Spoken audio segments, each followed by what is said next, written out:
Welcome to the Straight Up Pod. I'm Sujeiry. I'm Jessi. And we're here to talk about love, Sex, motherhood, empowerment from a growth mindset. Welcome to the podcast, episode 2. Woo! Oh my goodness. Let's Sorry get it. for those who heard. We're Latina. We speak pretty loudly. Yeah. Lower Not sorry. Lower your volume a little bit. So last week was our intro podcast. It was. Thank you for all of you that tuned in and listened. And watched. If you are watching Yes. on YouTube, hello. Hi. So today we're talking about healing relationship patterns, literally patterns in relationships that kept us stuck. Yes. Very And deep. this is going to be a deep topic. I think a topic that a lot of people are going to relate to because everyone has relationship patterns, whether you know it or not.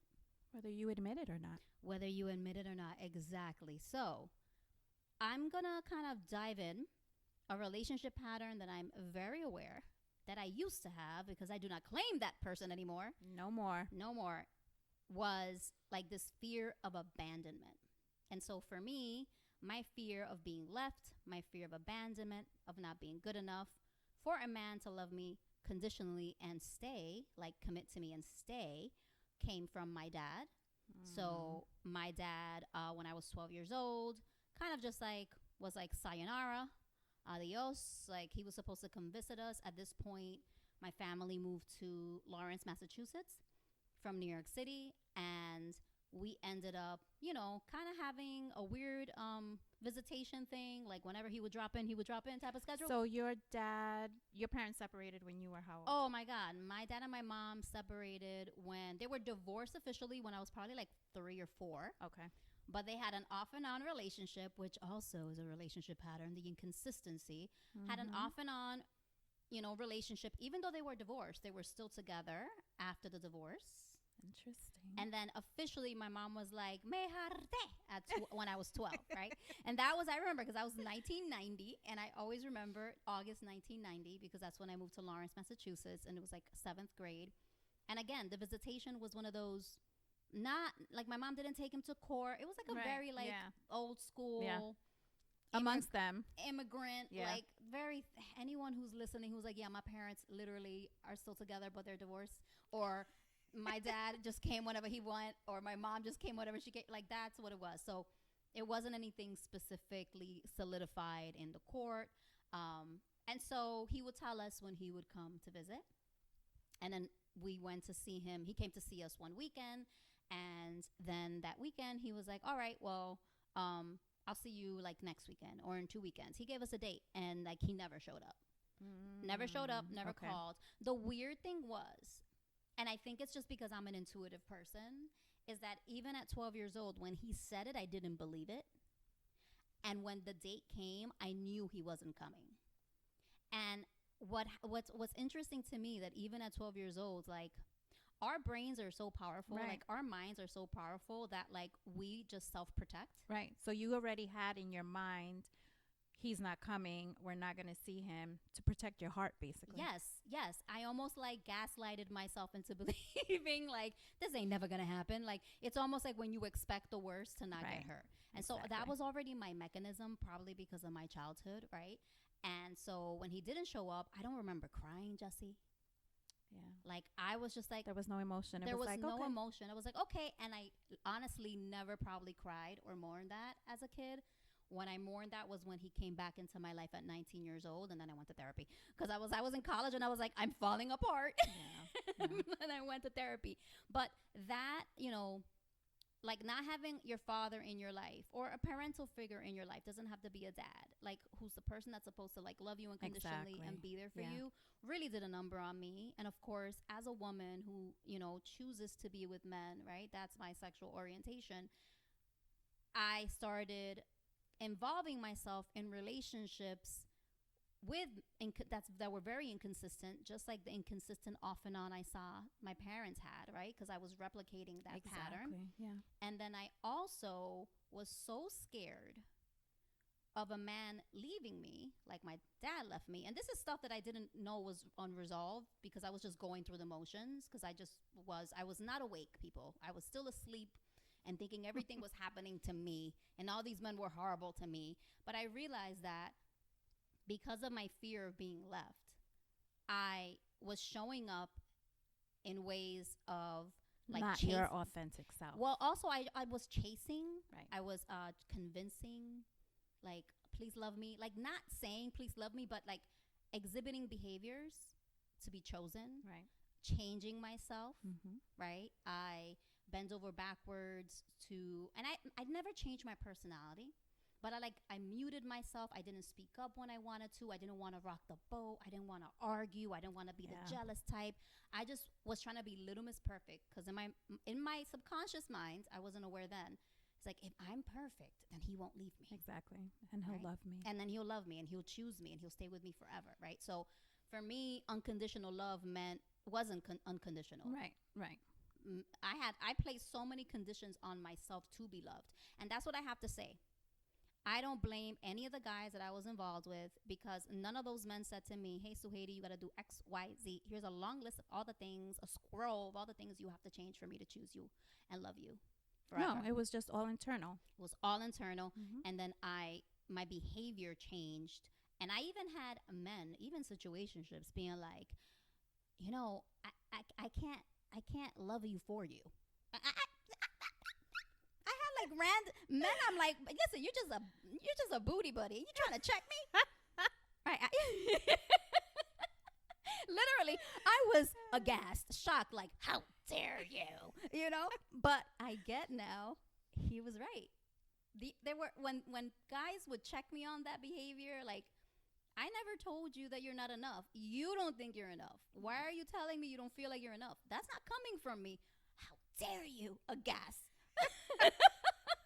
And so it was coming from me. All the guys, if you're listening and I dated you, my apologies for my past self. Aw. But yeah. But you know what? You grow. You do. You grow.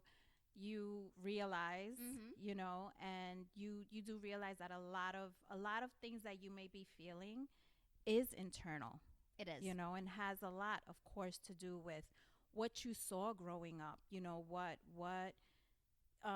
you know, you trying to replicate what you saw. I can't think of the word that I'm trying to say right now. What you experienced. What you experienced. Yeah, all of that. You internalize all of it. Absolutely. I mean, absolutely. when we're kids, we're sponges. Right. So, and we look up to our, whoever, you know, whether it's a parent, a grandparent, whoever it is that's, you know, that's raising us and or has that parental role, you look up to them. You know? that's, I mean, our parents' relationship it's the first example of a romantic relationship. Right. And so if you have parents that, even if they're together, because there's parents that are together that they don't have great dynamics. Exactly. That, like, if you're not awake and aware, like, you usually are going to follow in that You're going to replicate it. You're going to replicate it, right? And kids are sponges. Like, when you know, my son is 9 years old. So I'm very aware now that I'm into manifestation and mindset. I'm very aware, like, the messages I give him at 9 years old, even earlier, right? Because I think their subconscious mind suggestions for kids are they're more sponges when they're like 7, 6, 5, right? So I'm so conscious of what I'm saying to him about him, words I'm using to describe him. Yeah. What he thinks is possible. And also, one of the reasons why I did break up, you know, with his father, we were engaged, we never walked on the aisle, was because, oh yeah, my hair's crazy, guys. If you're seeing me on YouTube, apologies for the little alfalfa. my headset was sorry, falling. but I can't let my girl be, on camera. I still look cute though. I still look yes, cute. You do. Like an alfalfa look. I had, you know, if y'all know, you know. That's isn't that like a black and white movie or whatever? I'm so freaking old. Anyway, old and fabulous. So I left my son's, you know, father for many reasons, but I was very aware, like, I do not want Evan, that's my son's name, to believe that this is love, that this relationship is what love is supposed to be. I do not want that passed down to him. And so one of the reasons why I broke up with my ex and ended that relationship as young as Evan was 2, as early on as I did, was because I was like, man, it's going to get harder when he's older for multiple reasons, but he's going to internalize this relationship, this motto of a relationship as love. And I do not want that for him. Right. because I don't want him to think that love is conditional and that love is you give me this and then I give you the love, right? Or that you communication looks like this, like silent treatment isn't communication, right? And I'm obviously it wasn't me giving the silent treatment because I talk so much, people. So yeah, I'm really happy that I'm awake. I'm really happy that not only do I understand and can pinpoint the relationship pattern, because I always did, but now I'm able to realize, okay, I have the power to change this because it's me. So I can check myself and be like, all right, Exactly. where's this coming from, girl? Yeah. Are you texting that man and saying these things because you're old you and are chasing and want to be loved and chosen? Or is this coming from the confident you that knows that you are worthy regardless of a man choosing you or not? Absolutely. Right? Amen. Amen. Okay. I talked a lot, but you know, I have a lot of drama and trauma in my life. So what about you, Jessi? What are some relationship patterns that have kept you stuck? Like, what did you see growing up? How did it shape you? So growing up, I saw a lot of, which I'm sure many of you did, trust issues. I don't really feel abandonment issues, even though my dad really wasn't there for a course of our upbringing. But what's the situation why he wasn't there different? Like you had some type of communication or explanation for that? Why do you think it didn't result into like an abandonment thing? I'm always curious about that. I'm still a little curious myself. Okay. So that's a heavy topic for me. Yeah. Okay. So I think that's something that we can divulge into probably in another episode. Okay, yeah. But I don't know that I would really say abandoned. Again, there's still stuff that I'm learning myself. Of course. We never stop learning. We never stop learning. And for me, there's always three sides to a story. Always. You know, like I've heard both sides, and what is the truth? Do we really know? Only the Holy Spirit knows. And that's it, you know? But you know what? I'm good with that. Yeah. Like I'm good with that. I don't need to know the whole story of what, like, No, I mean, I don't think that's as important. Like, I don't know the whole story between my mom and my dad. I only know what I saw and what I internalized. Exactly. And so, like, we definitely could talk about like that's definitely another topic in the future. But I internalized what I saw as abandonment. Like another child could have internalized it differently. Right. Because like as individuals, we can be, you know, we know, right? We have siblings. The way your sibling internalizes and has a perception and it shifts them is different from you because we're all individuals, even though we grew up in the same household. Yeah. So so it was trust, you know, controlling. So your mom or your dad? My mom. Okay. At least that's how I saw it growing up. Perceived it. I can't say that my brother perceived it that way. Interesting. You know, I've never had this kind of conversation with him, so I think this is something I'm going to want to bring up to him. But trust issues because of what transpired between her and my dad. Okay. So I feel like she brought those trust issues along into other relationships. You saw that pattern play out? I saw that pattern. I saw the pattern of controlling. Like I saw as a young girl that she wanted to kind of dominate the relationship. Okay. Right. And when I first met my husband, I want to say that the beginning of our relationship, I was kind of like that too. So you replicated her behavior? I did. Yeah. I did. Like I wanted to be in control of the relationship. I didn't want to let him have his spotlight in the relationship as a man. Wait, what do you mean spotlight? Like you wanted to be like Llegué yo, shining. It was just me. It was all about you. Just me, all about me. You're such a Leo girl. It's that Leo energy girl. I guess you can say it's that too. So, and like in the beginning, I would need to know, like, where are you? What are you doing? If I call you, you don't answer me back. If I'm texting you, you don't answer. Like my mind was already like playing tricks on me. Like, what is he doing? He's with the next one, or he's doing this, or he's doing that. With him not giving you no reason? No reason. Okay. Absolutely no reason. So I am so thankful and I'm so glad that I am at a point in my life right now where I have grown so much and I've learned to let that go. Right. I've learned, like, it's going to be 26 years that I've been with my husband.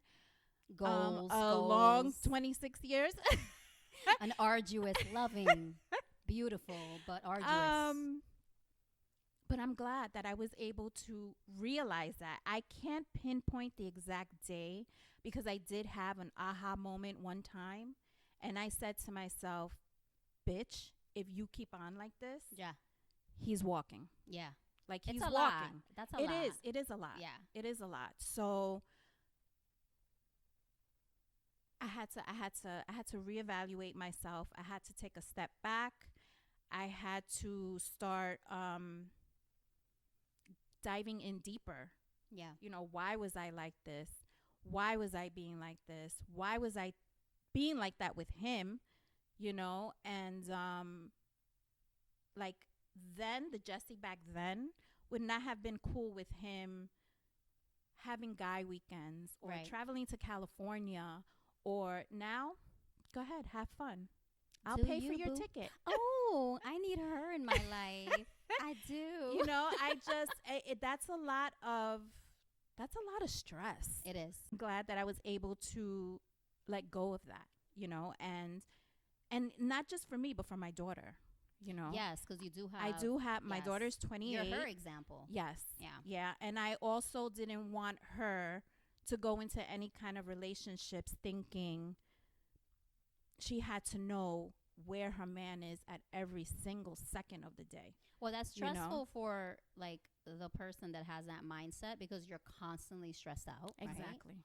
I've never been that person, but like I know people who like have jumped out of cabs when they see. Yeah. Like, No, have it just followed- wasn't worth have it for me. followed their men like literally down the block. Like who he talking to? And I was just in the cab. Like where are we going? I thought we were going for a drink. It wasn't worth it. It just wasn't worth it for me. And granted, you know, I went through a lot of shit with my daughter's father. Like those of you that know me, know.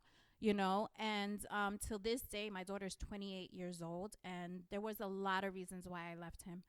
But till this day, my daughter still tells me, and she thanks me because she does. Yeah. She's like, Ma, I am so thankful that you walked away from that and you did not stay with him. I'm hoping that my son sees it that way. Cause like, listen, my son's father, he's a good dad, but he wasn't a good partner to me. Okay. It doesn't mean he's not going to be There's a difference, It right? doesn't mean he's going to be a good partner to another woman. Right. It doesn't mean that he's a terrible person because I never want to have people have that perception. He just wasn't a good partner for me. He wasn't my person. It just wasn't it, right? But I'm grateful for it because of Evan, and I learned a lot from it. But it's interesting because Evan just asked me last week randomly why we broke up. Oh, okay. And he's getting to that age. Yeah, and I said to him, you know, I was really honest, and I was like, you know, there's a lot of grown-up stuff, but one of the reasons why is like Daddy and I, like, we didn't love each other as more than friends, and you know, when you're married, like, you should love your husband or your wife like as more than just a friend, and just we just wanted to be friends, Right. And I said, and there's other, and he's like, well, is that it? And I was like, well, there's other reasons, but like I'll talk to you when you're like a grown-up, like older, because these are grown-up things that you might not understand, right? And you know, I think it's fair for him to ask, it's fair for me to share my side, and for his dad to share his side, and for the Holy Spirit. Amen. So she said there's three sides. So the third side, That's la otra right. pata va a ser Diosito, imagínate. All right, so, well, thank you for sharing. Thank you. Okay, so I would love to know, though, like, what we know the pattern, we know the wounds, right? For you, it's the trust issue. For me, it's the abandonment issue. That wound, what was one thing that you did that you were like, ooh, that's that wound talking? That was not me, and it's not in the past, not now, right? Because you're not that person anymore. I'm not that person anymore. So is there any specific example of something you did? Hopefully you didn't jump out of the cab. It wasn't me. I was a bystander. That's tough for me to kind of think about because I've been out of that Yes. that perception for so long. Oh God. You can think on it, and I think for me, I can share. I think yes. So this is embarrassing, guys.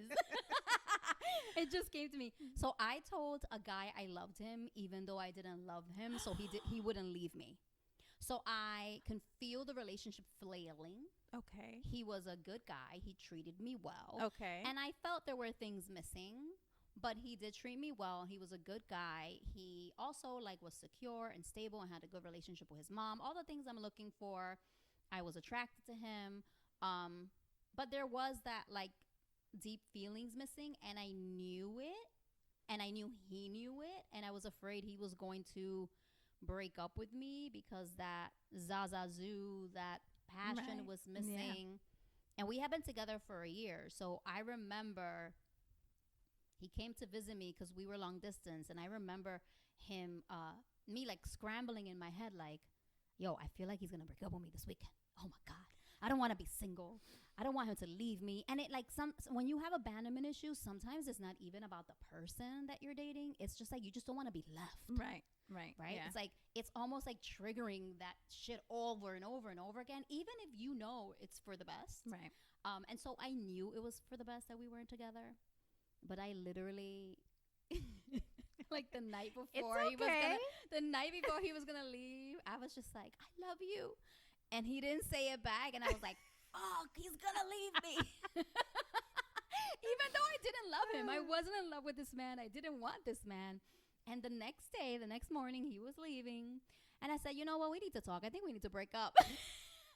I broke up with him before he could break up with me, girl. Because I was like, I am not going to be left again. And this was like 10 years ago. It was a long time ago. Maybe over 10 years ago. But I was in my 30s, though. I wasn't like no 22-year-old doing these things. Yeah. I was still doing these foolish things in my 30s. Listen, you know what? I'm sure we've all done that at some point in our lives. A form of that, right? A form of that. Something like that. So that was that literally just came to me. I was like, oh my goodness, I did that because I didn't want to be left. It had nothing to do with him. It's crazy. It is crazy. It's crazy what our fears make us do if we're unchecked and we're unhealed. Literally, our subconscious mind and our fears and our expectation, our belief systems run the damn show if we're like walking around blind. Right. Do you have anything? I can't think you of can't anything. think. It's okay, girl. I can't think of it's anything. It's okay. Well, guess I mean, what? the only thing I can think of is like I had just mentioned a little while ago, just yes, the whole how, the behavior and how I just kind of like snapped myself out of it. Yeah. Because but you were that person. Yeah. I definitely was. Constantly calling. Yeah. That's definitely coming from a wound of distrust. Yeah. Yeah. Okay. Truth bomb of the week time. Woo woo! I'm gonna let you take it. I'm gonna let you take it. I love the truth bombs of the week. So for those who are new, the truth bomb is a weekly truth that Jessi and I kind of just had an aha moment about. And now, give me your weekly truth bomb. So my truth bomb of the week is very simple, very basic. The organization that I work for does have a lot of different opportunities for us to grow within said organization. I was nominated last year by my director. Whoop, whoop. Yes, growth. To join this program. It was a year program for leaders. So I did it. We graduated last Wednesday. Yay. Hi, team. So I've always been one. I don't like to be stagnant. I don't like to be stagnant. I want to put myself out there, do different things, experience different things. And so my mindset has always been like that. So that's why I just try to get involved in a whole bunch of different things. Yeah, you are. You're everywhere. So I love that, though. I'm glad that I was chosen for this program because even sitting there at graduation. I'm going to pause. If y'all hear an ice cream truck, it's like 80 degrees. And I am so mad that this is happening for the second week in a row. But it's okay. This is real life, people. We're authentic. Yes, this is straight up. Yes, this is We're really straight up. Exactly. Right. Sorry. I just needed to, because I was like, I heard the little thing. I was like, ding, ding, ding, ding, ding, ding. I was like, it ain't even summer. Being at graduation and listening to the speeches and it just hit me there. Don't be afraid.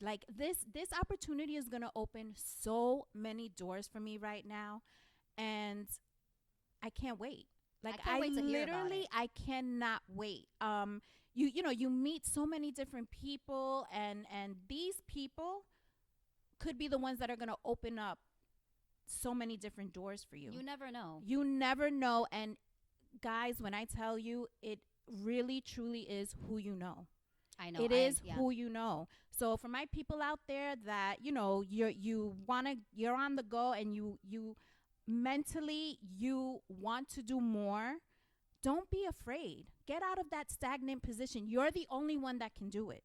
You are the only one that can do it for yourself. I don't like to be complacent. Yes. I don't like to be complacent. I get bored very, very quickly. I tell people that unhappiness does not look good on me. It's not a good color on me. It doesn't. No, so when it I'm unhappy, doesn't. something but a If change. you're not happy, whether it's with yourself, a job, a partner, a friend, whatever the hell it is, guys, you're the only ones that can make that change. And I know it's scary. No, absolutely not. No, but reevaluate. Yes. You have to reevaluate everything, and if something's not working for you, why is it not working? What is it that you don't like about it? You're the only one that can make the change. What can you do different? Exactly. Because honestly, like, I think, there's a motorcycle. It's like summer in Long Island. It's like we're in New York City. I don't even know. But like, I think, I believe that if you're unhappy, you do have the power to change it. And I think the first step is to believe you have the power. Absolutely. And the more you believe it, the more opportunities come. Absolutely. And you take the risk without fear. Exactly. Yeah. Exactly. I love that. And it's scary. I know it's scary. It is scary. Anything new is scary. Yes. But just do it. You're either going to flop. And if you flop, you fucking get up and you do it again. What's that song? Cardi B, fall 9 times, get up 10. I don't know. Something like that. My daughter's going to be very embarrassed by me right now, but it's all good. Shout out to Cardi B and Jessi's daughter. But just it's okay. It's okay because you never know what it's going to result in. I know. And I'm telling you guys, I'm so ready for everything that's coming for me. I'm so excited for you. Thank you, my love. All right. Great truth bomb. How do I follow that, people? Okay.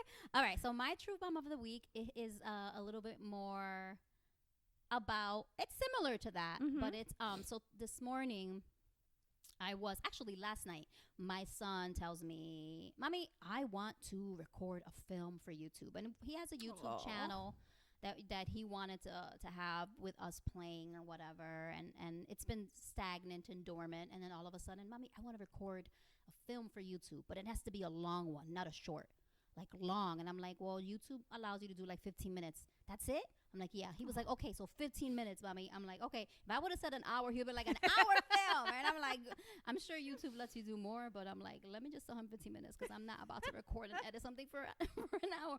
So he does he has this idea of he loves to draw and he's a great artist. I've seen his stuff. He draws his characters and I'm like, okay, this is your movie. I'm just a director. I'm literally just going to use the camera. And my camera has a screen, so he starts doing all his character voices, and then he's like pointing to me, Mommy, you do the voice, right? So then I pause it. Like it was like his idea from start to finish, and then it was so cute. He was like looking at the camera and was like making sure that like the little characters were on the screen. I'm like, the apple doesn't fall far from the tree. So this morning, I'm like, Papi, I'm going to edit the film, but you should be next to me because this is your film and your idea. Right. You need to tell me where to cut, whatever. So I'm sitting there and he's next to me and I'm like, oh, should I cut this because there's not a lot of sounds or like it's like no one's talking? Yeah, Mommy, cut it. And then he's like, wait a minute, Mommy, but I want this in the background. And he drew like a background for this. What he doesn't know is that in order to have a different background is you need a green screen. So I go to him. I'm like, Papi, but you need a green screen. Okay, then I'm going to buy a green screen today. He don't even know what it is. I said, let me show you what that looks like. I'm going to tell Daddy to buy me a green screen. They're like $150. I was like, good luck, Dad. And so, but the beauty of it was that I gave him the opportunity to just like explore something, right? And I feel like growing up, my mom, great mom. And she let me do chorus and orchestra and anything that I wanted to do, she was like, sure, right? So she always allowed me the space to like be creative, right? But like she didn't have the means to like have a camera and do all those things. So the fact that I can do that for him is amazing. But then on top of that, while he was finishing and I was like, let's get the green screen, he's sitting there, he's eating a snack, and he was like, Mommy, I'm a superhero and a filmmaker, because he says he's a superhero. And he's like, no, but it's me, like Clark Kent and Superman. I actually am a superhero. Evan and Ebony Tiker. So he says he's two people. Like, people, he's not kidding. If you tell him, oh, his imagination. No, it's real. I'm Ebony Tiker. Like, And I said, yeah, papi. He's like, but that's two things. And I say to him, yeah. And you can be more than one thing. Absolutely. You can be two things. You can be five things. And I said to him, do you know, mommy, you know, I'm an employee. I'm a podcaster. I'm an author. I'm a singer. Mm-hmm. I said, I'm a writer. I'm a vlogger. I'm a content creator. I said, I'm a mommy. I said, I am many things. And you can be as many things as you want. And so it was such an aha moment for me because I always used to feel that I had to be conventional, that I had to be, I had to have one career and stick to one career, that if, you know, I couldn't shift and evolve, you know, like Madonna was constantly transforming herself. Like I always felt like, well, I just have to be this Sujeiry. No, and you don't have to be, right? And that for me, my son coming to me saying he's two things and he wants to do more things. It's the beauty of children, right? The innocence. Right. Absolutely. But also just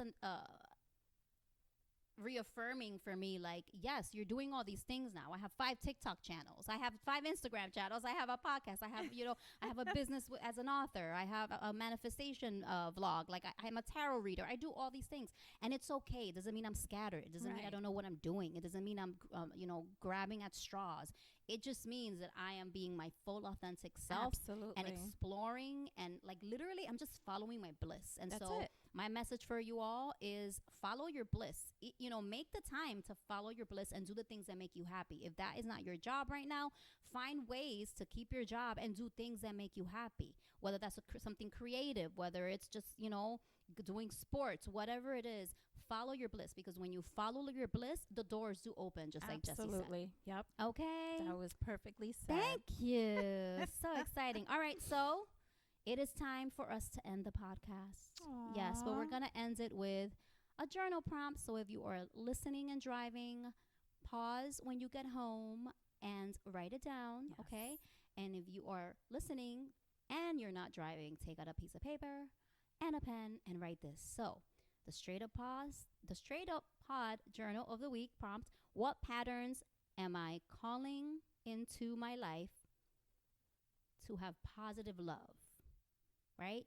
You're letting go of a pattern. What new patterns are you calling into your life to attract that healthy love, that healthy relationship? Okay? That's deep, guys. You got to really dive into that. Yes, I didn't want a journal prompt for anyone to reflect on old patterns, because I think by listening to this, you're probably reflecting on those patterns already. Yeah.